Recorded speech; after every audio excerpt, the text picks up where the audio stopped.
I can't do this anymore, Marcus said, his voice barely a whisper as he gazed out the window, avoiding Dr. Winter's worried eyes.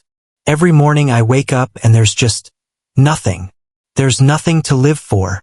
That's just the depression speaking, Marcus. Dr. Winters responded softly. You've gone through something deep. Stop, Marcus interrupted, turning to confront her with vacant eyes. Don't dictate my feelings. You truly have no idea. Across town, Olivia Rivera held the pregnancy test in her shaking hands, tears flowing down her cheeks as she sank down against the bathroom wall. This can't be happening, she murmured to the silent apartment. Not now. Her phone vibrated on the counter, yet another call from the school principal that she couldn't muster the courage to answer. The words he had spoken earlier echoed in her mind. I regret to inform you, Olivia. The board has reached their conclusion. Your position has been eliminated. The next morning, Marcus pushed himself through the routine of life, shower, coffee, while ignoring the anxious messages from Rachel. His apartment reflected his mental state, tidy yet bare, resembling a space meant for temporary stays. 3 years have passed since the tragic event that claimed Sarah and Ben, and 6 months since the unsuccessful attempt to save them that shattered him entirely. He lifted the framed picture of his wife and son, gently tracing their joyful expressions with his thumb. I'm sorry, he murmured. I can't even save anyone else. His phone rang, and it was Rachel again. What? He answered. You didn't make it to dinner last night, his sister remarked. For the 3rd time this month. I forgot. No, you didn't. You're withdrawing once more. Did you manage to attend therapy yesterday? Marcus let out a sigh. Yes. And nothing. I found myself seated in that moment. She spoke. I departed. Marcus, Rachel's voice took on a gentle tone. I have concerns for your well-being. There's no need to worry. I'm fine. You're not fine. You haven't been fine since. I have to go, he cut in. Promise me you'll attend that support group Dr. Winters suggested. Just once, I beg you. Marcus shut his eyes. All right. At one time. Just leave me be. Meanwhile, Olivia found herself in the principal's office, struggling to hold back her tears. I'm afraid there's nothing I can do, Olivia, Principal Gardner said, a note of sincere regret lacing his words. Due to budget cuts from the district, we're facing the loss of 5 positions. You're the newest addition to the team, so I get it, Olivia replied, standing tall. When does my time here end? The conclusion of the week has arrived. I've already penned you a glowing recommendation. Olivia nodded, her hand instinctively drifting to her still flat stomach. Thank you. Later that evening, she found herself at her kitchen table, enveloped by a sea of bills, calculator poised in her hand. 2 months behind on rent. No health insurance after the end of the month. No response from James since she texted him about the pregnancy 3 days ago. What am I going to do? She murmured softly, reaching for a flyer that her friend had handed to her. Community support group, it stated, for individuals navigating life's hurdles. Thursday had come, and the clock struck 7 p.m. Marcus lingered in his car outside the community center for 20 minutes, grappling with the urge to step inside. He quietly settled into the back row of chairs just as the facilitator started to speak. Greetings, all. New faces fill the room tonight. It's important to remember that while sharing is welcomed, it's never mandatory. Marcus listened intently as conversations unfolded about lost jobs, health issues, and family troubles. He focused on the floor, counting the minutes until he could depart and inform Rachel that he had kept his word. Is there anyone else who would like to share this evening? A moment of quiet, then a gentle whisper. I will. Marcus raised his gaze to observe a young woman with flowing, dark hair moving to the center of the circle. I am called Olivia, she started with a hint of uncertainty. A week ago, I lost my teaching job because of budget cuts. On that very same day, I discovered that I'm pregnant. The father, her voice trembled, isn't part of the scene. I lack family support, have no savings, and I'm filled with fear." There was a quiet dignity about her that captured Marcus's attention. "But I'm going to figure this out," she pressed on, her resolve cutting through the shadows of her fear. "I must. This child deserves more than—" Her voice trembled. With a hand clamped over her mouth, she abruptly spun around and dashed out of the room. Without a moment's hesitation, Marcus rose and trailed after her. He discovered her in the parking lot, struggling with her keys, tears cascading down her cheeks. "Hey!" he whispered gently. "Are you all right?" She spun around, taken aback. "I'm fine. Just feeling a bit sheepish." "Don't be." Marcus moved in closer. "That required bravery." "Not really," she replied, trying to muster a smile. "Just desperation. Sometimes they're indistinguishable." He paused. "Do you require a lift?" She shook her head in disbelief. "No, I can drive. I just need a minute." She glanced up at him just as a car whizzed by, its headlights casting a glow on her face. Marcus stood still. "Do I know you?" he inquired abruptly. Olivia observed him with greater scrutiny. "I don't believe that's the case. You seem somewhat recognizable." "Hold on. Did you attend the Donnelly funeral?" "That was 4 months ago." Her eyes grew wide. "They were my cousins." "How did you—" And then, in an instant, understanding illuminated both their expressions. "You're the one who fought the flames," she whispered. "The one who attempted to rescue them." "Do you recall me?" Marcus asked, his voice a whisper against the backdrop of the bustling parking lot. Olivia gave a slow, deliberate nod. "My aunt spoke of you. She said you were relentless in your efforts to reach them, even as the other firefighters were retreating." Tears welled in her eyes. "She mentioned that you had to be forcibly taken from the scene." Marcus averted his gaze, his jaw clenched. "I let them down." "You didn't let anyone down," Olivia replied. "The authorities reported that the collision resulted in immediate fatalities. No one could have changed the outcome." A heavy silence enveloped them, laden with the burden of their collective sorrow. "I should go," Olivia finally said, dabbing at her eyes. "Are you certain you're all right to drive?" "What did Marcus inquire?" "I'm fine. It's just—" Marcus paused, uncertainty flickering in his eyes. "You seem pretty upset. Perhaps I could take you home.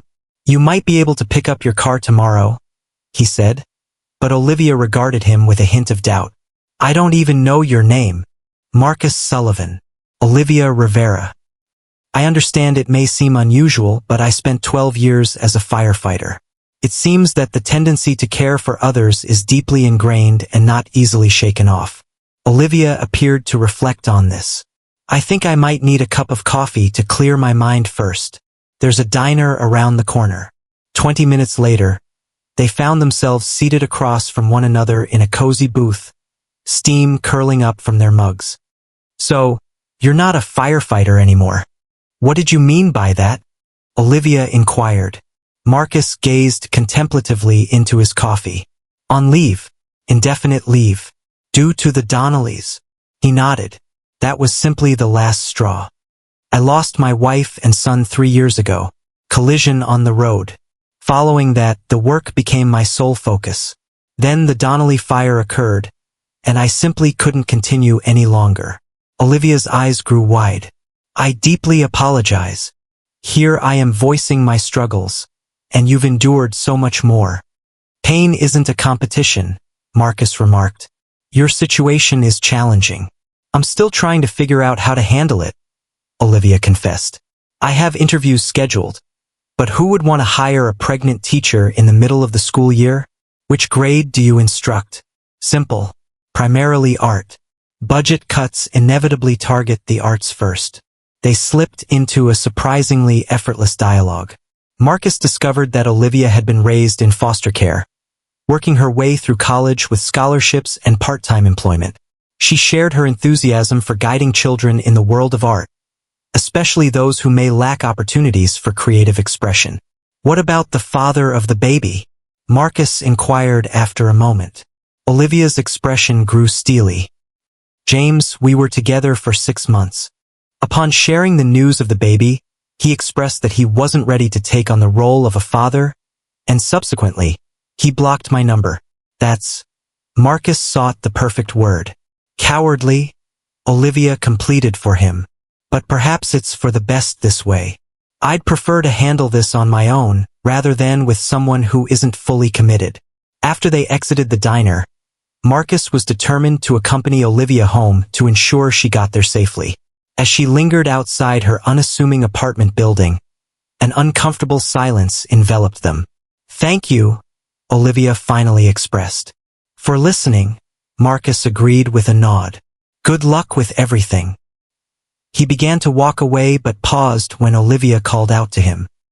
"Are you returning? To the support group?" "Most likely not," he conceded. "I just went to get my sister off my back," Olivia said with a faint smile. "She seems to have a genuine concern for you, perhaps even excessively at times." The following morning, Marcus awoke to a message from Rachel. "Did you attend the group?" It was written. "Indeed," he responded. "What else?" "It was fine." His phone rang right after. "Fine. Is that really all I receive?" Rachel insisted. "What do you want me to say?" "I was in the back, listening as people shared their issues." "Did you share yours?" "No." Rachel sighed. "At least you went. A small victory." He paused, then added, "I met someone." "What? Like in a romantic way?" "No," Marcus replied hastily. "There's nothing comparable to that. Just someone with a link to that family. The Donnellys." Rachel's voice took on a gentler tone. "Oh, Marcus. She's going through a challenging period. Expecting. She has just been let go from her position." "Oh, I see, you're looking to lend her a hand. I never stated that. You really didn't need to. It's the first time in months that you've brought up anyone besides me or Dr. Winters." 3 days later, Marcus sat in his car, parked outside Olivia's apartment building. He had wrestled with the decision all morning, yet an undeniable pull kept beckoning him back to their exchange. He rapped on her door, secretly wishing she might not respond. Upon doing so, a look of astonishment crossed her features. "Marcus? I was just thinking, do you need a lift?" he asked, a bit clumsily. "To your interview. You said it was today?" Olivia fixed her gaze on him. "How did you recall that?" Marcus shrugged. "I suppose that's a good memory. I intended to catch the bus. I could drive you if you'd like." She paused for a moment, then gave a slight nod. "That sounds wonderful. Please, come in for a moment. I just need to fetch my portfolio." Her apartment was cozy yet filled with light, adorned with children's artwork on one wall and half-packed boxes strewn about. "Are you relocating?" What did Marcus inquire? "Not yet. Just anticipating what may come." Olivia seized a sizable portfolio case. "Ready." In the car, she held her portfolio firmly. "It's located at a community center. They are looking for someone to join their after-school arts program. It's part-time. Still, it's an opportunity." "You'll land it," Marcus assured. "How can you be so sure?" He glanced at her. "Just a feeling." As they arrived at the community center, Olivia turned to him. "Would you mind waiting? It shouldn't take long." "I'll be here." 45 minutes later, Olivia appeared, her smile illuminating her features. "I got it!" she exclaimed as she climbed into the car. "I start next week." For the first time in months, Marcus felt something stir within him, a small spark of joy for someone else. "That's wonderful," he remarked, and came to understand he truly felt that way. After coffee, Olivia's enthusiasm was infectious. "The director, Thomas, appears to be incredible. The compensation isn't fantastic, but it's a start." He also noted that there could be additional hours in the spring. "Thomas Gregory?" Marcus inquired. "Yes," Olivia replied, her expression one of surprise. "Are you familiar with him? We shared a bond, long before it all changed. I haven't seen him in ages." "What a small world," Olivia reflected. "I appreciate you giving me a ride. I doubt I would have felt as assured about taking the bus." It's nothing. It's not nothing, she insisted. I'm not accustomed to receiving help from others without an expectation of reciprocity. Their gazes locked for a fleeting moment, and an unspoken change rippled through the air around them. Perhaps we could grab coffee again sometime, Marcus suggested, surprising even himself. If you're interested. Olivia smiled. I would appreciate that. I can handle myself, you know, Olivia remarked, as Marcus assisted her into his car for her first prenatal appointment. I can definitely take the bus myself. I understand that, Marcus responded. But the clinic happens to be along my route to therapy regardless. This was untrue. The clinic was, in fact, 20 minutes in the opposite direction from Dr. Winter's office. Yet Marcus had rearranged his appointment to accommodate the change. Well, thanks anyway, Olivia said, sliding into the passenger seat. These morning appointments are really wearing me out. I feel drained constantly. Is that typical? According to every pregnancy website, yes, along with the nausea, mood swings, and bizarre food cravings. Last night, I indulged in pickles with peanut butter. Marcus grimaced. That sounds disgusting. It was amazing, Olivia insisted, a hint of a smile gracing her lips. The last 2 weeks had settled into an unforeseen rhythm.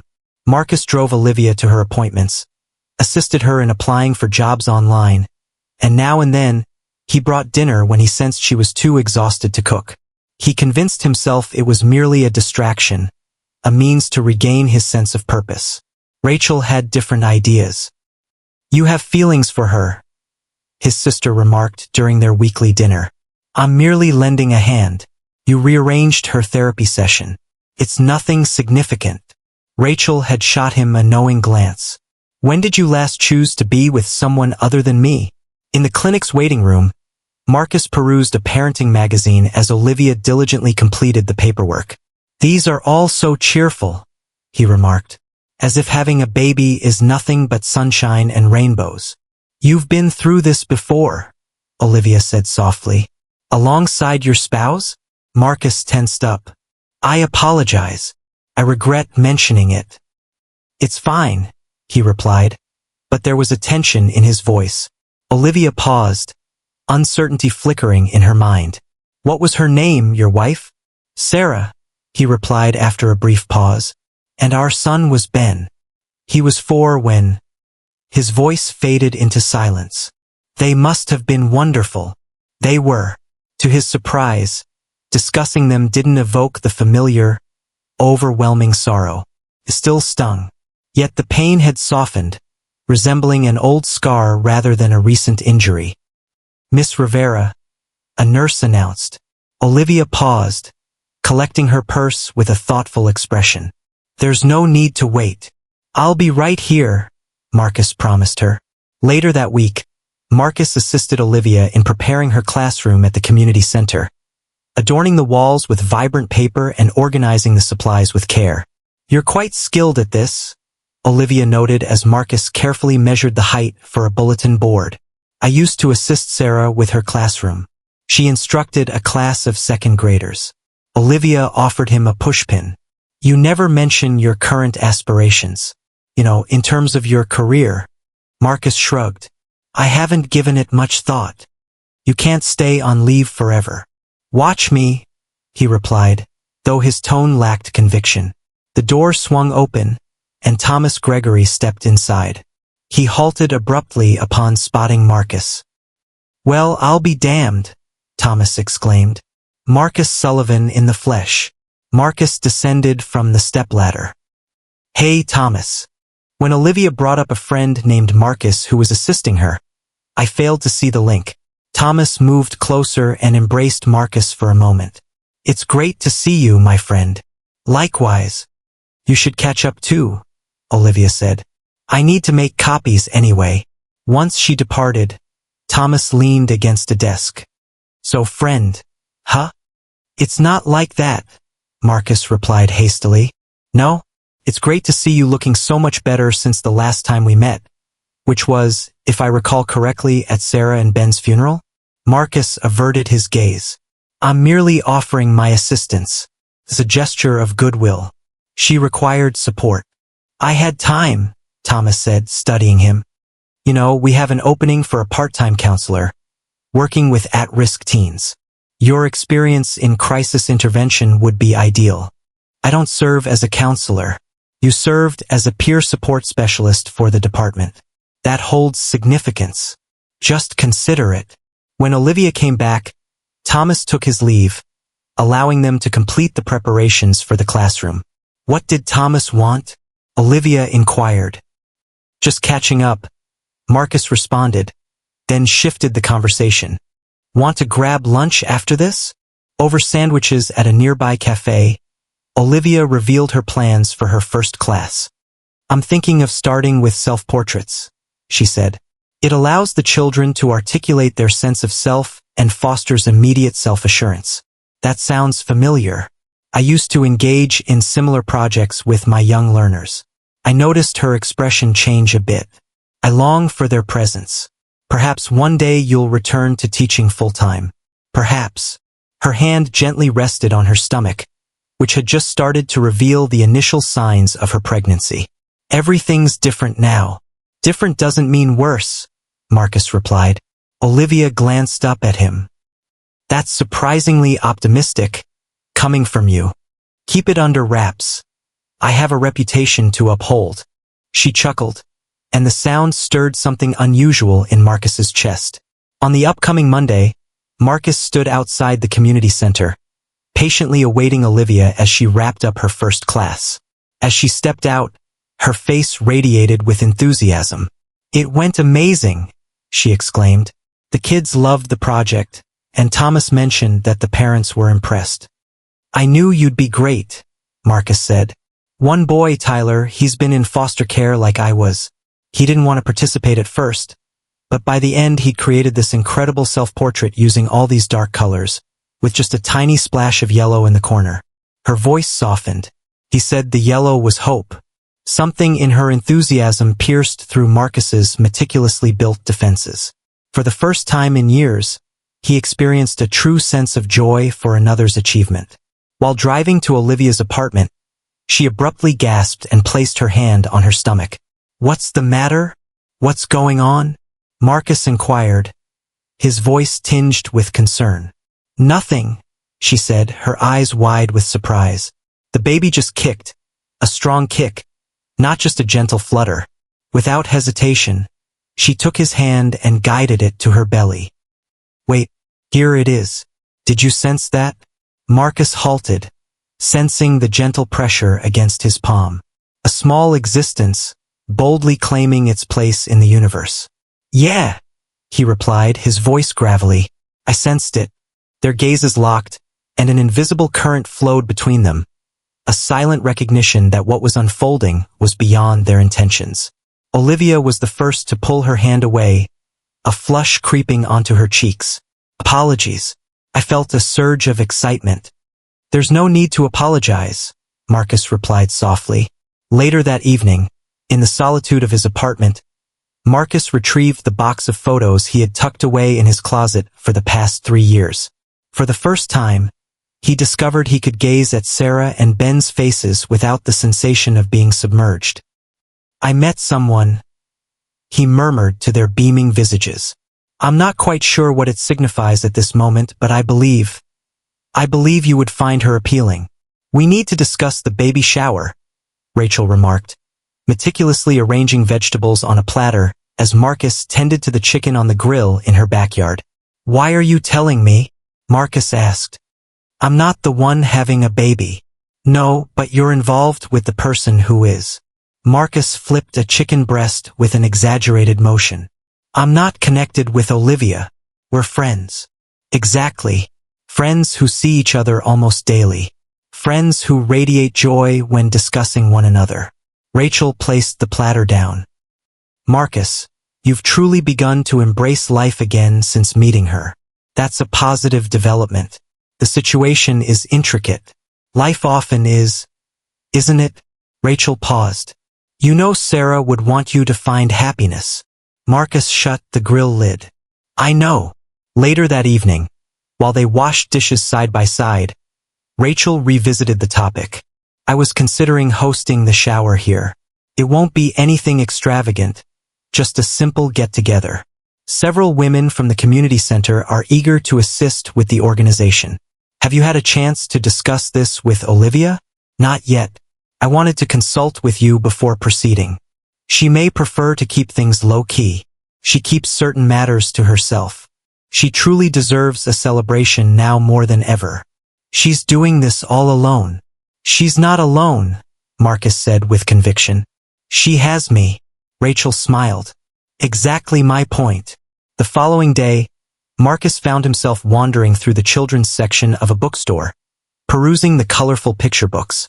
He hadn't intended to make a purchase, yet a vibrant book about a firefighter drew his attention. Searching for a gift for someone dear, he glanced over to see Olivia observing him, a playful smile on her lips. "What brings you here?" he inquired, a flush of embarrassment creeping over him for being discovered. "Book signing in the main section. One of my favorite authors," she said, gesturing to the book he held. "Are you considering returning to the workforce?" Marcus gazed at the firefighter book. "No, I don't know." Olivia carefully took the book from his hands. "The Courageous Firefighter Who Experienced Fear," she read. "It's about conquering fear." "That's ridiculous," Marcus grumbled. "I was merely passing the time." "It's not ridiculous," Olivia said, turning the pages. "It's actually ideal for my classroom. Would it be all right if I took it instead?" Marcus shrugged, appreciative of her empathy. "It's all yours." They enjoyed coffee afterward, and Olivia revealed updates about her growing program at the community center. "Thomas wants me to add another class for teens," she mentioned. "The funding has finally been approved." "That's wonderful news." "He also noted that he extended a position to you." Marcus glanced up with surprise. "He mentioned that to you?" "He's concerned for your well-being." "We both are. I don't want anyone to be concerned about me." "That's unfortunate," Olivia replied with determination. "That's what happens when people care about you," Marcus said, but he was spared from replying further as Olivia's phone buzzed. "It's Rachel," she stated, glancing at the message. "Is there something regarding a baby shower?" "I intended to share that with you," Marcus replied. "It was her concept. You can say no." Olivia paused, her expression contemplative. "Actually, it might be nice. I never imagined that anyone would want to host one for me." "People care about you, Olivia," he repeated, mirroring her sentiments. "That's what happens when you let them in." As the baby shower drew near, Marcus felt a growing sense of unease. The idea of honoring a new life stirred up haunting recollections of the baby shower he and Sarah had once shared for their own future. The evening prior to the event, he reached out to Dr. Winters. "I don't believe I can attend," he confessed. "It's reviving all the memories." "That's understandable," she said. "But consider this, what would cause more pain? Should I step into the shower and confront those memories, or let Olivia down by not showing up?" The inquiry lingered in his mind throughout the night. As dawn broke, he had come to his conclusion. The shower was compact yet vibrant. Rachel transformed her backyard into a charming space adorned with elegant yellow and green streamers, deliberately steering clear of the usual pink or blue, as Olivia had opted to keep the baby's gender a secret. Marcus lingered by the food table, observing as Olivia unwrapped gifts. Onesies, diapers, and a handmade quilt crafted by one of the elder women at the community center. Even though he felt uneasy, witnessing Olivia's authentic astonishment and appreciation for each present ignited a warmth within him. "You doing okay?" Thomas asked, coming to stand beside him. "Yeah," Marcus replied, surprised to find it wasn't a lie. "I am." "She's one of a kind," Thomas nodded toward Olivia. "And she cares about you." "I know. So what are you going to do about it?" Just as Marcus was about to respond, he caught sight of Olivia's expression shift. She placed the gift she had been unwrapping aside and pressed a hand to her stomach, a look of bewilderment crossing her face. Marcus was by her side in an instant. "What's the matter?" "I don't know," she said. "I feel unusual and damp." She glanced down at the chair below her, where a tiny pool had gathered. "Oh my God!" Rachel exclaimed, hurrying over. "Your water broke. We must get you to the hospital." "But it's too early," Olivia replied, her voice trembling with panic. "I'm only 32 weeks. It's going to be okay," Marcus reassured her, gently taking her hand. "I'm right here. We'll go together." In the car, Olivia clutched Marcus's hand tightly as the contractions intensified. "I'm scared," she confessed, tears flowing down her cheeks. "What if something's wrong with the baby?" "Just try to breathe," Marcus urged, navigating the road with urgency while prioritizing safety. "Modern medicine performs wonders for premature infants. Everything will turn out well." "How can you be so sure?" "Because it must be," he replied with conviction. "And because you're the strongest person I know." At the hospital, everything unfolded rapidly. The doctors confirmed that Olivia was in active labor, and that trying to halt it could lead to greater harm. The doctor explained, "The baby is exhibiting some signs of distress. We need to keep a close eye on both of you." Marcus remained by Olivia's side as they got her ready for delivery, only stepping out for a moment when Rachel arrived with the hospital bag they had quickly packed. "She's asking for you," Rachel informed him. "They're taking her to delivery now." Marcus hesitated, fear gripping him, recalling the last time he'd been in a delivery room. "Marcus," Rachel said gently, "she needs you." He acknowledged this and made his way back to Olivia's room.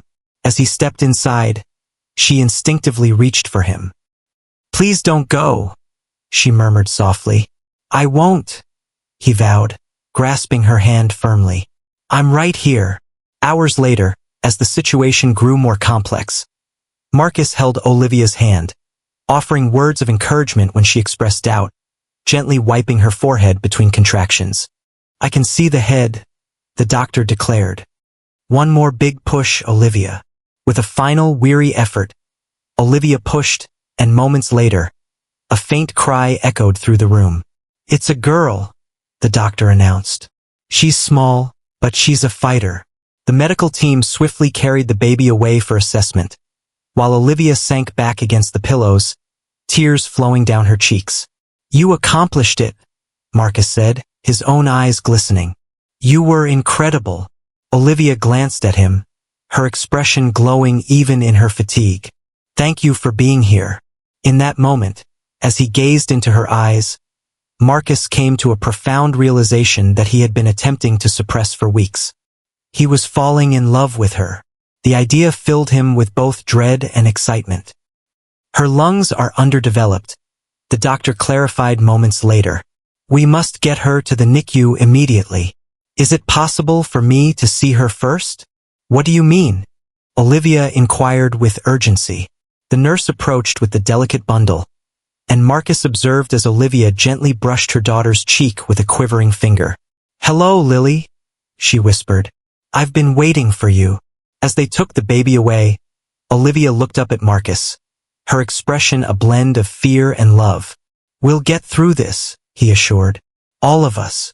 It was the first moment he'd envisioned himself in their shared future, and they both understood its significance.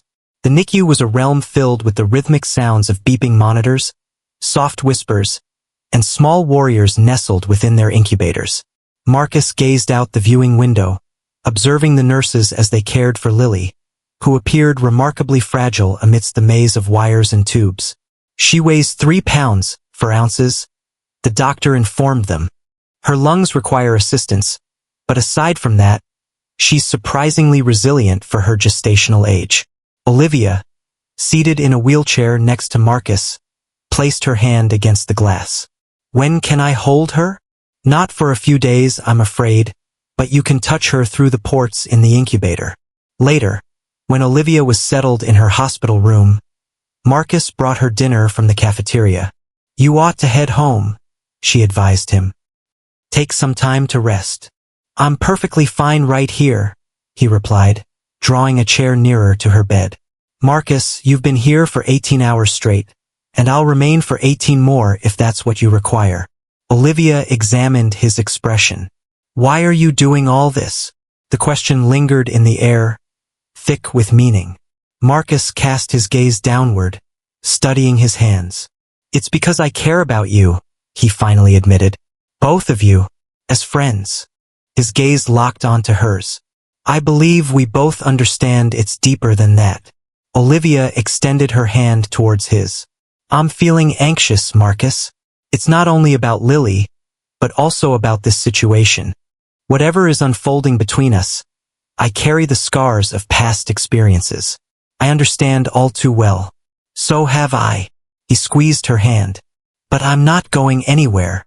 For the next 2 weeks, Marcus was almost always at the hospital.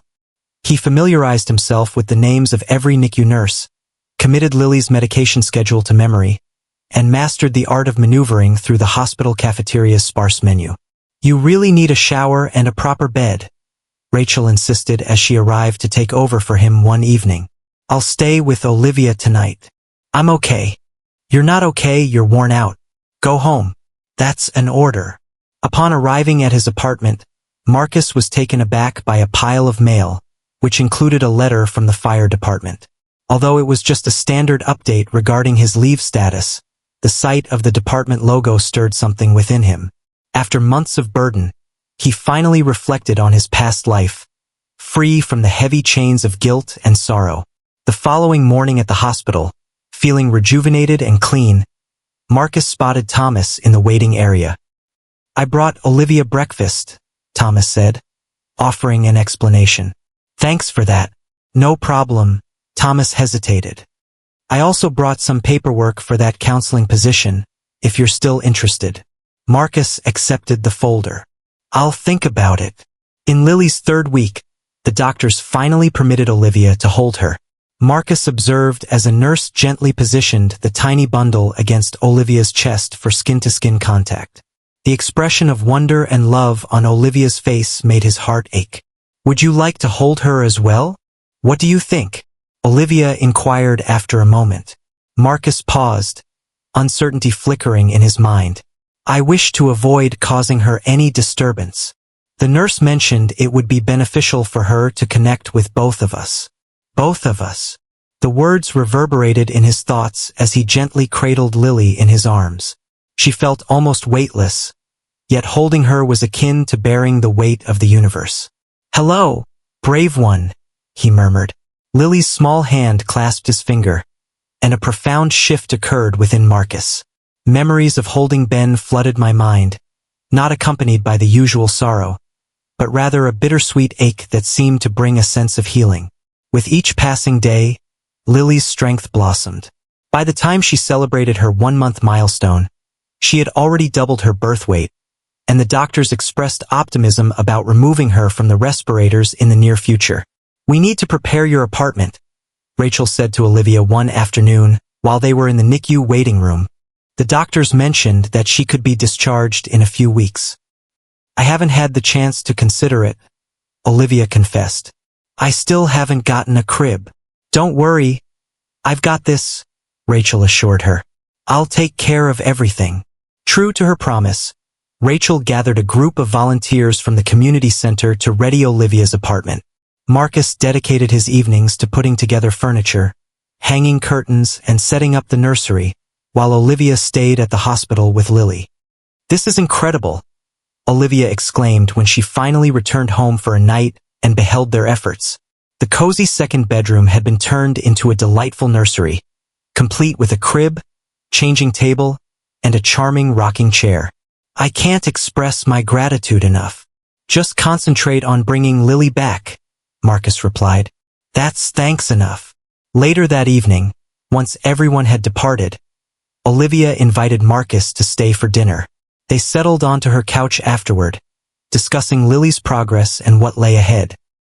Thomas offered me a permanent position, Olivia said, complete with benefits and childcare assistance for Lily. That's wonderful news. He mentioned you accepted the counseling job. Marcus nodded. Initially, it will be part-time, collaborating with adolescents who have faced trauma. When did you make that decision? The moment Lily grasped my finger, he confessed. It made me realize I still have something to contribute. Olivia smiled. You have so much to offer, Marcus. More than you know. Their gazes locked, the atmosphere thick with unexpressed emotions. Marcus inclined his body just enough, and Olivia responded by bridging the gap between them. Their kiss began softly, hesitant at first, but soon deepened as the months of pent-up feelings surged between them. As they separated, Olivia's eyes shimmered with unshed tears. I didn't see this coming, she murmured. None of it. Neither did I, Marcus replied. But I'm thankful for it. For you. For Lily. Despite all the complexities. Particularly given the complexities. They're what give it substance. The day Lily returned was filled with both joy and trepidation. At 2 months old, she appeared incredibly delicate, even though the doctors reassured them that she was doing well. Keep in mind, her immune system is still maturing, the doctor advised as they got ready to exit the hospital. Restrict visitors for the initial weeks and be meticulous about hand hygiene. Marcus gently lifted the car seat to his vehicle, which now featured a correctly secured base in the back seat. Olivia sat beside Lily for the drive home, observing her peaceful slumber. I can't believe we're finally bringing her home, she remarked. Marcus couldn't help but smile at her choice of the word we, though he chose to remain silent about it. They found themselves in a partnership devoid of labels, each hesitant to articulate the nature of their connection, worried that naming it might somehow disrupt the delicate balance they had created. In the apartment, they found their rhythm. Every evening after work, Marcus would stop by, frequently bringing dinner with him. He would cradle Lily while Olivia took a shower or caught up on sleep, and at times he lingered well into the night, assisting with feedings or just offering companionship. You should just stay, Olivia said one night as he got ready to leave around midnight. The couch pulls out. It settled into a routine, with Marcus finding his place on the pull-out couch, ready for those midnight feedings and the warmth of early morning cuddles with Lily. They didn't delve into discussions about what lay ahead or label their bond, choosing instead to relish the simple joy of each other's company. One evening, as Marcus gently rocked Lily to sleep, he caught himself humming a lullaby that once soothed Ben to rest. The understanding didn't evoke the typical pang of sorrow. Rather, he experienced a soothing warmth, as if Ben would be pleased with the new life his father was creating. She loves when you sing to her, Olivia remarked, observing from the threshold. I used to sing this to Ben, Marcus confessed. Is that all right? Olivia moved across the room and rested her hand on his shoulder. It's perfectly fine. It's beautiful. That night, for the first time, Marcus chose not to sleep on the couch. Instead, he and Olivia lay together in her bed, with Lily's bassinet beside them, their hands intertwined as they drifted off to sleep. A family formed from fragmented pieces, yet no less complete for it. 6 months flew by in a whirlwind of milestones and cherished moments. Lily's first genuine smile, the night she managed to sleep 5 hours uninterrupted. Her first laugh that brought tears of joy to both Marcus and Olivia. Marcus had completely settled into Olivia's apartment, although they continued to pretend it was a temporary setup for Lily's benefit. His counseling role at the community center had grown to 3 days a week, and he had initiated a support group tailored for first responders grappling with PTSD. Olivia's art program had gained such popularity that Thomas had obtained extra funding to extend it to other community centers nearby. She had crafted a curriculum centered on emotional expression through art, attracting interest from educators throughout the district. You should write a book about your teaching methods, Marcus suggested one evening while they prepared dinner together, with Lily observing from her high chair. Perhaps one day, Olivia responded, when I find the time to reflect once more. You truly excel with those children, the way you bonded with that new boy. What was his name? Miguel, Olivia said with a smile. He reminds me of my younger self, brimming with talent yet lacking confidence. Marcus observed her as she spoke about her students, captivated by the effortless way her passion radiated. He struggled to recall the last moment he had considered the fire department or felt the burdens of his past losses. They lingered, yet they no longer shaped his identity. Later that evening, while they lounged on the couch watching a film, Olivia's phone vibrated with a message from Rachel.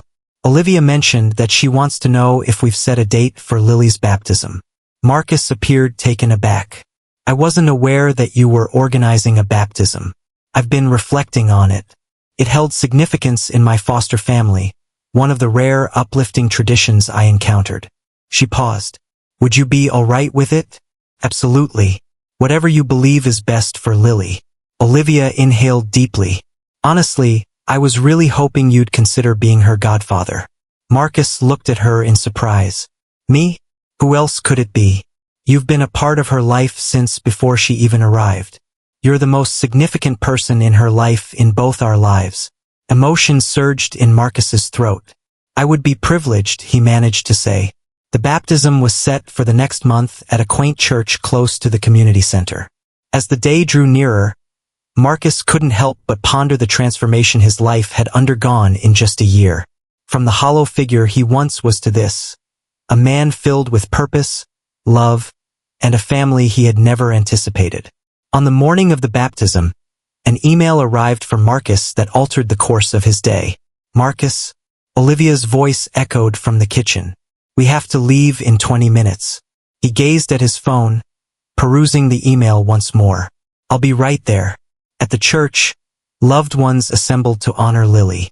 Thomas stood alongside his wife, joined by several teachers from the community center and a few of Marcus's counseling clients who had formed friendships. During the ceremony, Marcus cradled Lily as the priest offered his blessings. When it was time for him to embrace his role as godfather, his voice trembled with deep emotion. I vowed to be her guide and protector, and to stand by her mother for all my days. At the modest reception that followed, held in the church hall, Marcus was unusually silent. Olivia spotted him standing by himself, observing as Lily was passed around and admired by the guests. Hey, she said, gently placing her hand on his arm. Is everything okay? He nodded, avoiding her gaze. Everything's perfect. That evening, once Lily was tucked in for the night, Marcus settled Olivia on the couch. I have something to share with you, he said, his demeanor grave. You're making me anxious, Olivia replied. What's the matter? Marcus inhaled deeply. I got a job offer this morning from a treatment center that focuses on PTSD for first responders. That's amazing, Olivia said, but her excitement faltered as she noticed his expression. Isn't it? It's in Colorado, he said softly. They want me to assist in developing and managing their program. It's a remarkable opportunity. The silence that lingered seemed to stretch on forever. When would you begin? Olivia finally inquired, her voice barely above a whisper. They expect me there in 3 weeks. 3 weeks, she echoed. I see. Olivia. No, it's fine, she cut in, rising to her feet. This presents an excellent chance for you. Your collaboration with first responders has grown increasingly significant. Indeed, he concurred. But you and Lily have too. Olivia brushed away a tear. We've never truly discussed what we mean to one another, have we? We simply slipped into this arrangement. It's more than just a setup, isn't it? It feels as though we've been pretending to build a life together, and now reality is knocking at the door. Marcus rose, extending his hands toward her. That's unjust. You understand my feelings for both of you. Do I? You've never expressed it, Marcus. Neither of us has. The weight of her words struck him deeply. They had been so cautious, so fearful of defining what existed between them, as if articulating it could shatter the enchantment. I love you, he finally confessed. I love you and Lily more than I ever thought possible. That's why this decision is breaking my heart. Tears flowed down Olivia's cheeks. Then don't leave, she pleaded. It's not that easy. It's really that straightforward, she maintained. You decide what holds the greatest significance. That's not right, Marcus replied, his own eyes glistening. This position embodies all my efforts, allowing me to leverage my experiences to assist others who share similar journeys. And Olivia assured me of that support. Must it really be in Colorado? There are hospitals and treatment centers available here. None offer this specific specialized program. They went around in circles until fatigue set in with no solution in view. After months of restless nights, Marcus found himself on the couch, gazing at the ceiling while contemplating his choices. The following morning, he picked up the phone and dialed Thomas. "I need advice," Marcus said as soon as his friend picked up. Olivia shared her thoughts on Colorado. "What should I do?" Thomas let out a sigh. "I can't provide that answer for you, my friend. However, I can share this. I've observed you reconstruct your life over the last year. Whatever path you choose, cherish what you've discovered with Olivia and Lily. Such a rare love is a fleeting treasure." Over the course of the next week, Marcus delved into local opportunities, reaching out through calls and emails. Olivia wore a mask of courage, even assisting him in refining his resume, yet the tension that lingered between them was unmistakable. The evening prior to his decision about Colorado, Marcus gently tucked Lily into bed and then discovered Olivia on the balcony, gazing at the stars. "I'm going to take the job," he said softly. Olivia nodded, her gaze still fixed on the night sky. "I had a feeling you would. However, I want both you and Lily to join me." At that moment, she turned. "What? I wish for us to journey together, as a family." He gently grasped her hands. "I love you, Olivia. I desire to create a life alongside you, no matter where that may lead us. Marcus, I can't simply abandon everything I've established. My career, the program I've developed. It's quite a request, and that's precisely why I've chosen to decline." Olivia fixed her gaze on him. "But you just mentioned, I was curious if you'd consider joining me.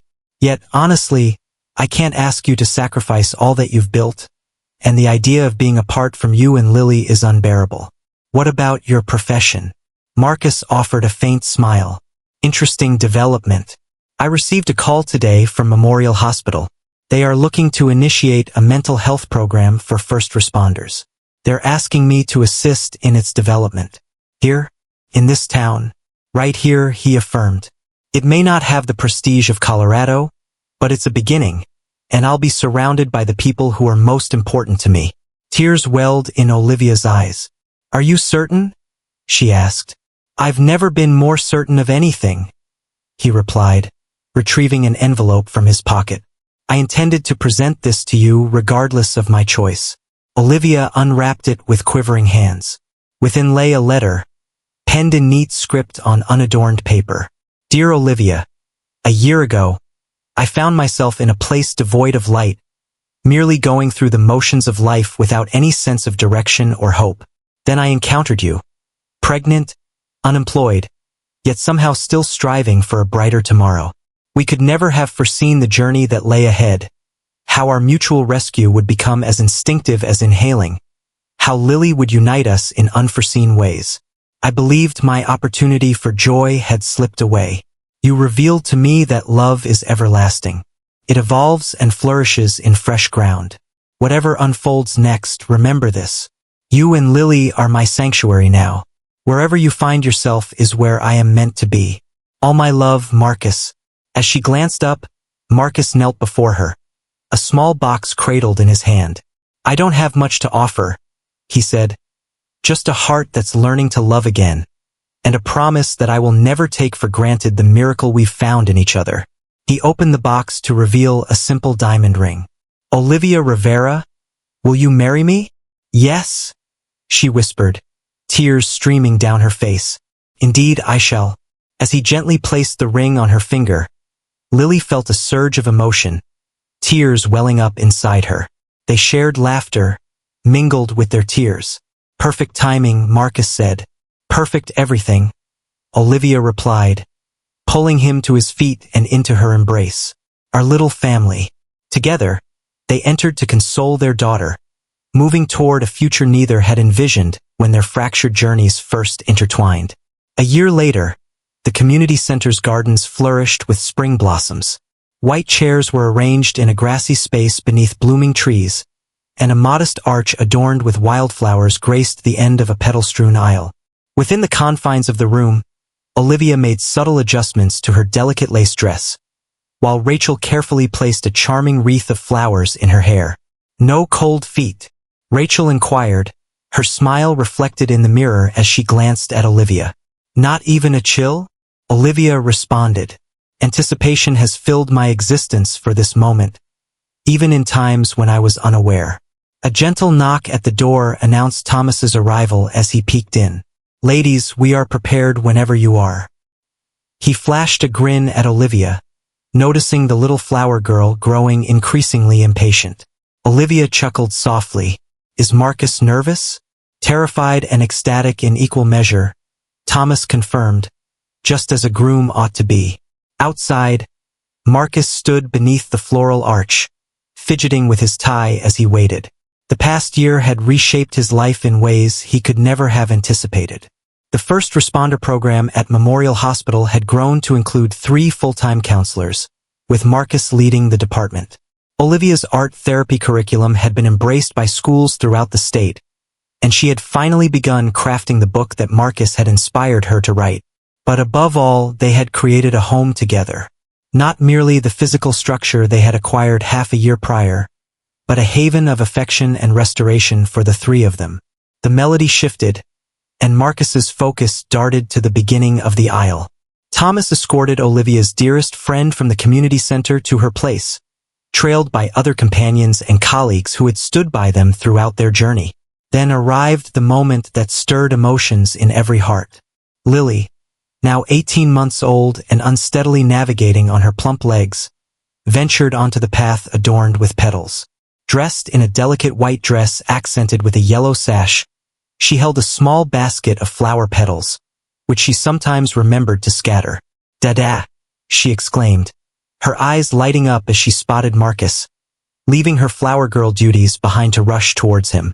Laughter danced through the crowd as Marcus knelt to embrace her, planting a kiss on her cheek before Rachel stepped in to lead her to the front row. Then, the music rose, and Olivia made her entrance on Thomas's arm. Marcus felt his breath catch.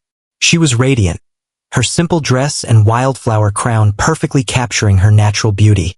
But it was her smile, confident and warm, that made his heart race. As Thomas took Olivia's hand in his, Marcus leaned in and whispered, "You're beautiful." "So are you," she replied softly. The ceremony was short, yet filled with significance. They shared vows crafted from their own hearts, promises that recognized their past struggles, while honoring the unforeseen happiness they had discovered together. "I was lost when I found you," Marcus said, his voice unwavering despite the emotion glistening in his eyes. "Or perhaps you found me. Regardless, you and Lily resurrected my spirit, revealing that love knows no bounds. It grows to embrace everyone who holds significance." Olivia tightened her grip on his hands. "Your presence in my life arrived at a time when I was unaware of my own need for strength. You showed me that seeking assistance is not a sign of frailty, but rather a way to forge something more resilient than our individual selves. In unison, we have forged a family from fragments, each piece more exquisite for its restoration." As the words husband and wife echoed, Marcus swept Olivia into a kiss that ignited cheers from their guests, while Lily joyfully clapped her hands. The reception unfolded in the community center's main hall, a space magically transformed with shimmering lights and tables graced by wildflowers in mason jars. Kids from Olivia's art program had crafted vibrant paintings as decorations, joyful bursts of color that honored the couple's journey. Marcus and Olivia shared their first dance to a song about new beginnings, moving in harmony as if they had been partners for ages instead of just a year. When the music shifted, Marcus scooped Lily into his arms, and the 3 of them swayed together, a family united. As the festivities unfolded around him, Marcus quietly excused himself. He made his way to the quaint cemetery perched on the hill, a place he hadn't returned to in almost half a year. With a tender touch, he laid flowers on the graves of Sarah and Ben, his fingers brushing against the cool stones. "I tied the knot today," he murmured, "to someone I believe you would have appreciated. She possesses your warmth, Sarah. And our little girl," his voice faltered, "not a substitute for you, Ben, never that, but a fresh spark in my existence." He paused in quiet reflection, the spring breeze brushing against his face. For the first time, he felt no remorse in his joy, only appreciation for having experienced love and been loved so fully, twice in a single lifetime. As he stepped back into the reception area, Olivia was there to greet him, worry etched across her face. "Is everything all right?" she inquired. Marcus responded with a nod, gently grasping her hand. "Everything is just right. I felt the urge to share this day with them as well." Her expression was one of deep understanding. "I'm glad you did," she paused. "I have something to tell you as well." She guided him to a secluded spot, away from the noise and merriment. "What is it?" he inquired. Olivia gently took his hands and guided them to her stomach. "Lily's going to be a big sister." Joy radiated from Marcus's face. "Really? When?" "December," she replied, her eyes sparkling. "Merry Christmas to us." Marcus enveloped her in his embrace, a wave of emotion washing over him. "I never imagined I could feel this happy again," he murmured into her hair.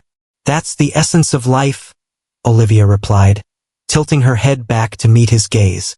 "Just when you believe you've come to the conclusion of your tale, you find it's merely the start of a fresh chapter." As dusk descended, they assembled their guests outdoors for a lantern release. Each individual ignited a delicate paper lantern and let it drift into the evening sky, embodying hope, a beacon of light breaking through the shadows. Marcus and Olivia stood with Lily nestled between them, gazing at the lanterns ascending like fresh stars in the deepening blue.